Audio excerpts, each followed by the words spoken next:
start recording. So good afternoon, everyone. Welcome to another edition of the TSJG Neighborhood News. Today is April 23rd, 2020, and I will be your host today.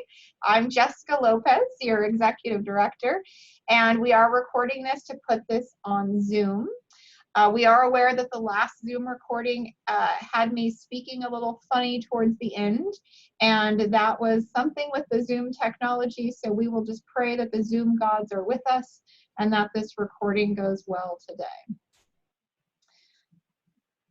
I want to do, again, a friendly reminder that if when we take everybody off of mute, to please mute yourselves and then only unmute when you want to speak. A reminder that your video is on and we can see you, maybe even if you can't see yourself, and we can hear all those background noises. So again, for your reviewing pleasure, since hopefully you enjoy it live in person, that you will also want to follow this on Neighborhood News. So this will be recorded and will air on Touchdown. This call today will be airing on Fridays and Saturdays at 2 and 4 p.m. and Mondays. Monday's call will air on Tuesdays and Wednesdays. So here's our current statistics for Fresno County as of yesterday evening. So there's been a total of 384 known COVID cases. 43 were travel related. 138 were considered close contact, typically within family or close friends. 151 are considered community spread or unknown, and 52 are under investigation. The total folks who have passed away with COVID have been 7. Folks who have been hospitalized, total 81, and those that have recovered are 132. So they are still getting lots of testing done, and I'll share kind of what the goings on with San Joaquin Gardens, but testing is starting to increase. Some of you might have seen in the news that California is the first state that has instructed that asymptomatic people be tested, and we experienced that with our very own Grove. So as of today, we have 1 positive case. So that involves a team member who worked in our village that we just found out today that they are positive, but they have not been on campus since April 4th. So what is that, about 19 days ago? So they have not been here during that 14-day window when we would be the most concerned about the virus spreading. So we're actually still even waiting from the Department of Health as to whether or not they want this reported as mandated. Right now, we're just sharing it because I believe in transparent communication. So more information to come, but we're still waiting for the Department of Health to get back to us in terms of what the next steps are. I'm assuming there will be no next steps because the team member has not been on campus for 19 days. So this is an on-call team member who doesn't work regularly for us. So no worry there. And we have nobody symptomatic in our village or any issues there. So it's just this team member who hasn't been here. For PUIs, so persons under investigation, you probably all received a voice shot from me letting you know that the Department of Health had decided to test all of our Grove residents. We are happy to report that as of this morning, yes, we received notification from the Department of Health that 22 of the 23 residents tested all came back negative. We still are just waiting for 1 more test result to get back to us. So maybe they didn't process them at the same time. I'm not sure why they didn't include all of those test results. The original symptomatic resident who was tested was among those that were negative. So again, we're pleased with those negative results. So once we get an update from the Department of Health, I will provide more information in terms of that final test result that we are waiting for. So let me just stop sharing for a second. I'll unmute you all. Does anybody have any questions about those test results? Jessica, I have a question. Yes.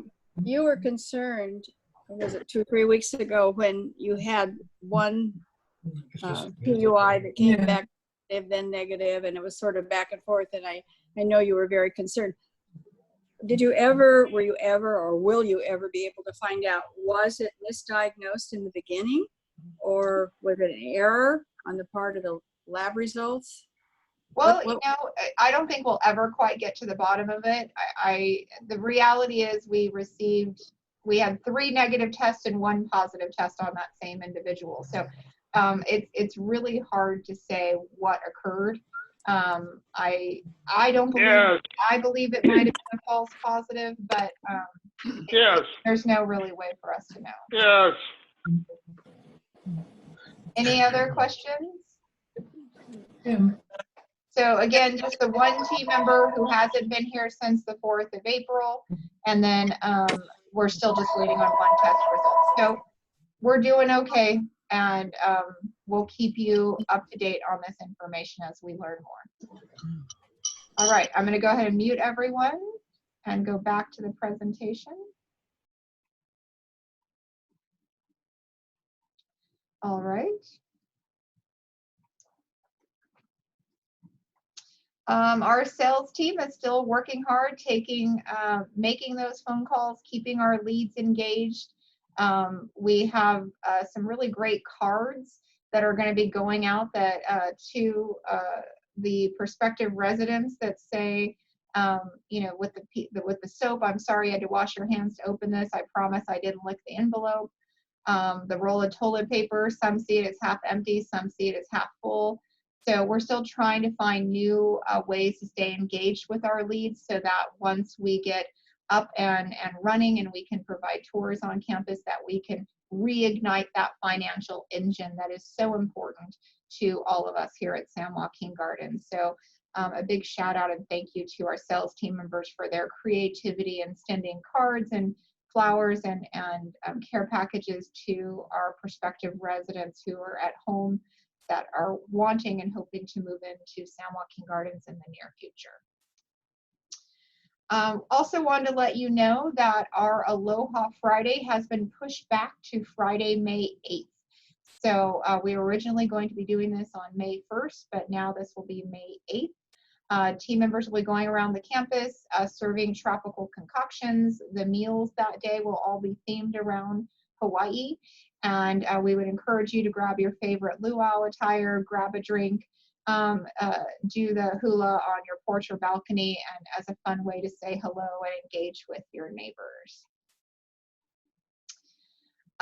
What's new on Touchtown? Jim Westgate has been learning about Zoom technology right along with me and everyone else, and he will be hosting a Bible study that he'll be recording himself via Zoom, and we will be putting that on Touchtown for all of you. So on Channel 88 every Thursday at 4 p.m. you can tune in and see our very own superstar Jim Westgate with his Bible study and how to overcome the challenges that face us in our spiritual lives, which couldn't be more relevant than right now. So a big thank you to Jim Westgate for his willingness to do this, and I think it's going to be a wonderful addition to our Touchtown library to keep folks engaged during this time.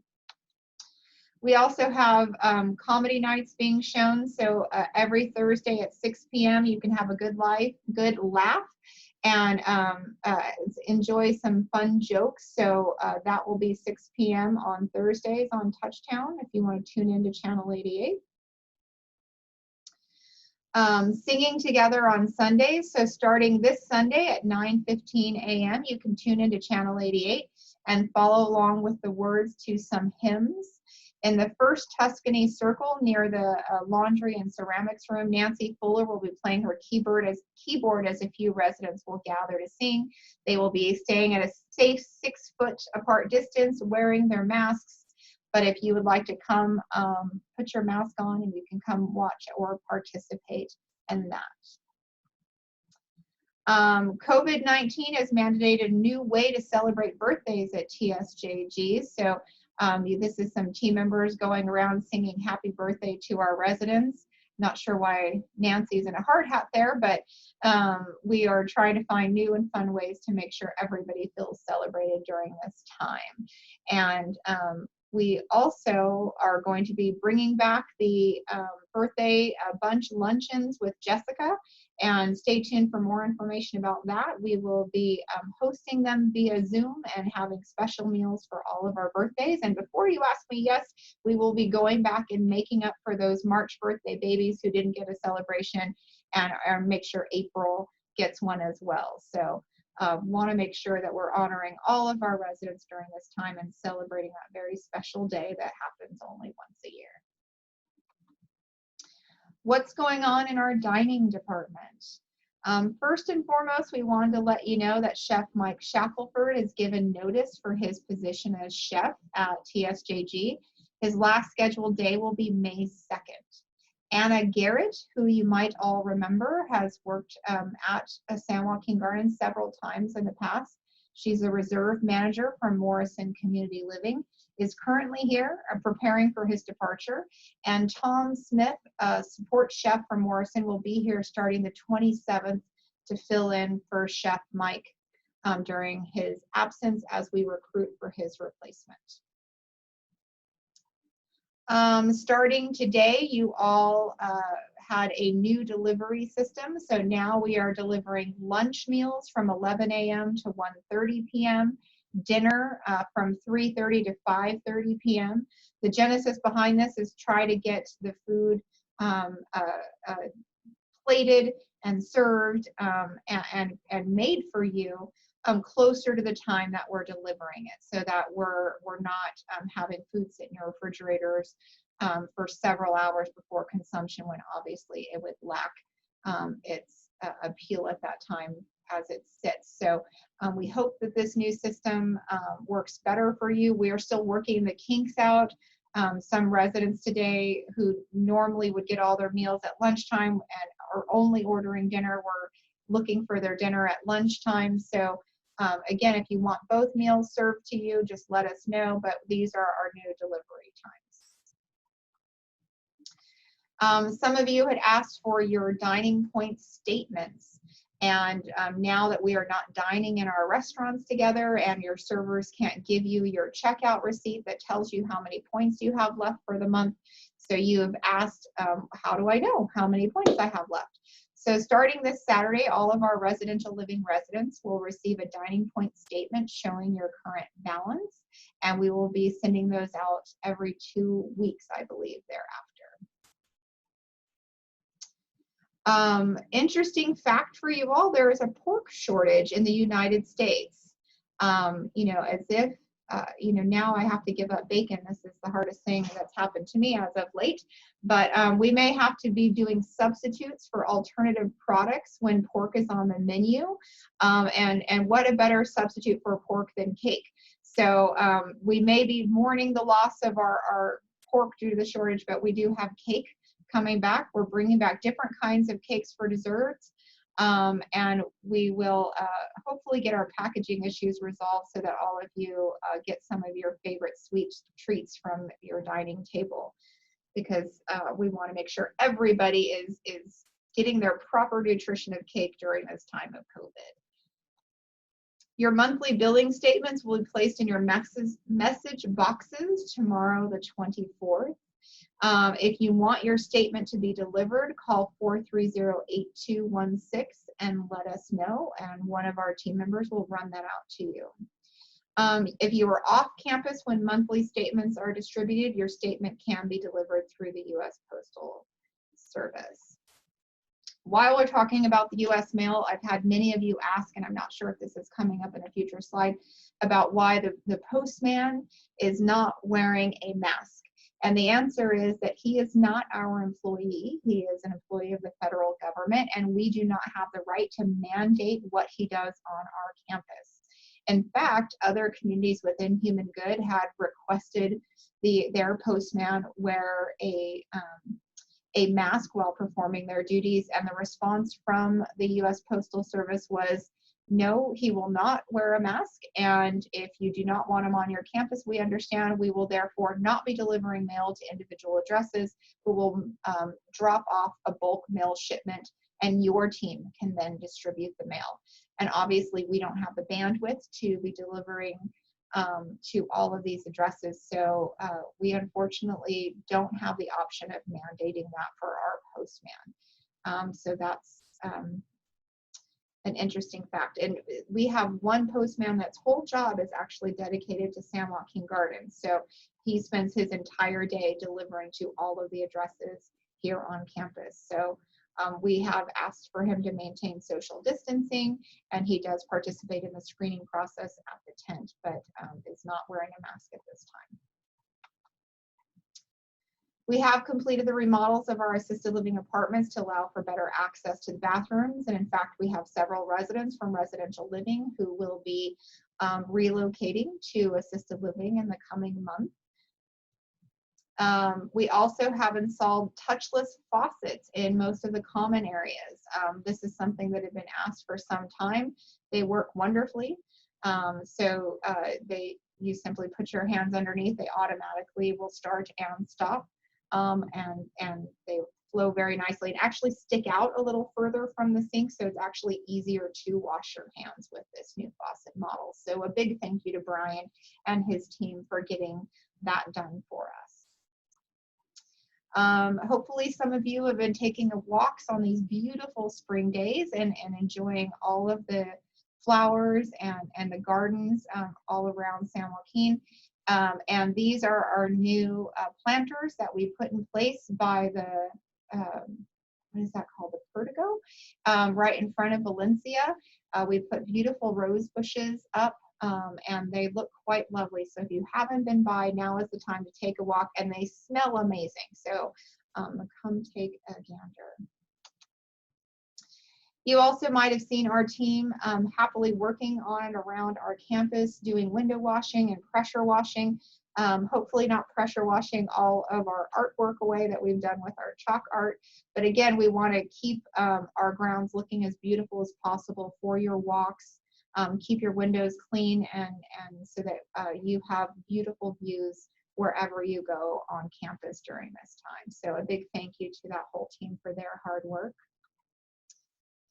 We're also doing a lot of paint and polishing. So right now when work orders are down, there is still plenty to do on our campus. So our team is taking this opportunity to go out and do a lot of sprucing up of our buildings to make sure they look as, it's not only for their preventative maintenance standpoint in terms of extending the useful life of these products, but it's also to make sure things look wonderful. It's amazing what a little coat of paint can do. So a big thank you to our team for that. A reminder from the masked man to wear your masks and participate in social distancing when you're outdoors. Resident council is on May 6th at 3 p.m. via Zoom. And executive council will stay on the line after today's meeting, and we will host our executive council. So let me stop for a moment and find our president so that I can unmute him, unless you can unmute yourself, Dennis. And I did. I am on. All right. Do you have any comments you'd like to make? Only that last line on your panel is next week. It is. That's Not what I today. thought. That's why I hesitated. Okay. It's next week that we're doing that. Okay. That is correct. Next Monday. Next Monday, executive council members will stay on the line. Yes. Thank you. Other than that. Did you want to Not talk really. about this article from the New York Times, Dennis?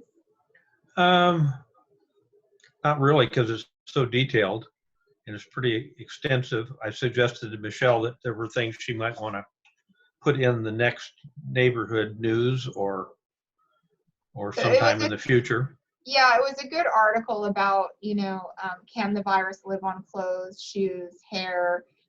If you're out shopping and somebody, sneezes on you, what should you do? And the reality is you do want to remove those articles of clothing and whatnot. So we'll put some tidbits out for everybody in terms of that if there's other questions about it. Thank you.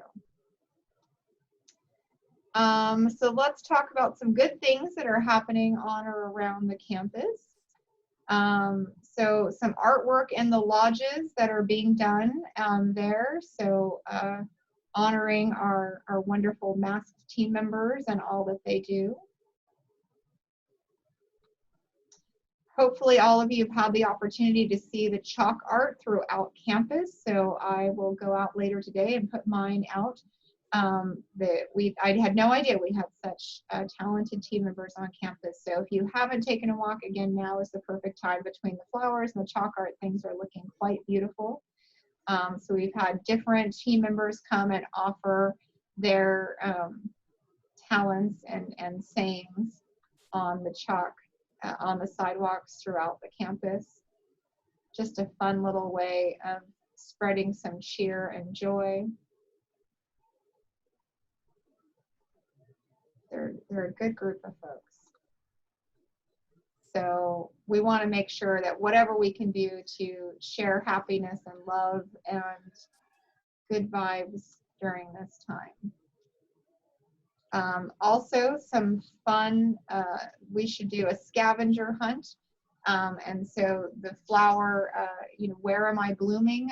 There's certain areas on campus that only have certain flowers. So you have to take your walks to find them. We also celebrated Earth Day on Wednesday, so all of you should have received some tasty tangerines from some really interesting looking figures. And we thank the team members for running around and helping distribute those.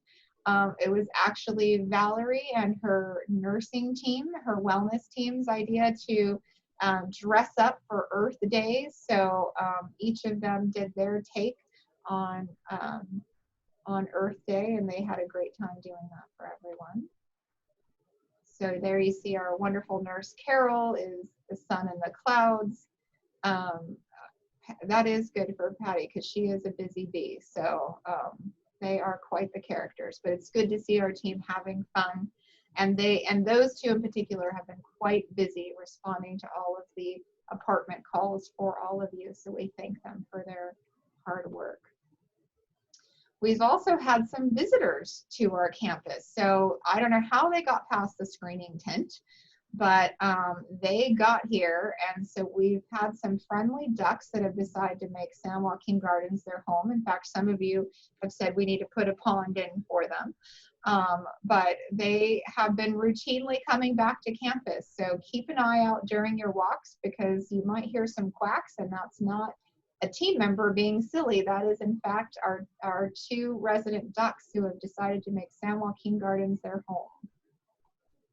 So with that, I will open it up to questions and comments and unmute everyone. So again, you can mute yourself. I'm going to unmute the group, and then if there's a lot of background noise, I will remute folks. But this is your time to ask any questions, make any comments, and to share with the group today. So I'm going to go ahead and stop recording.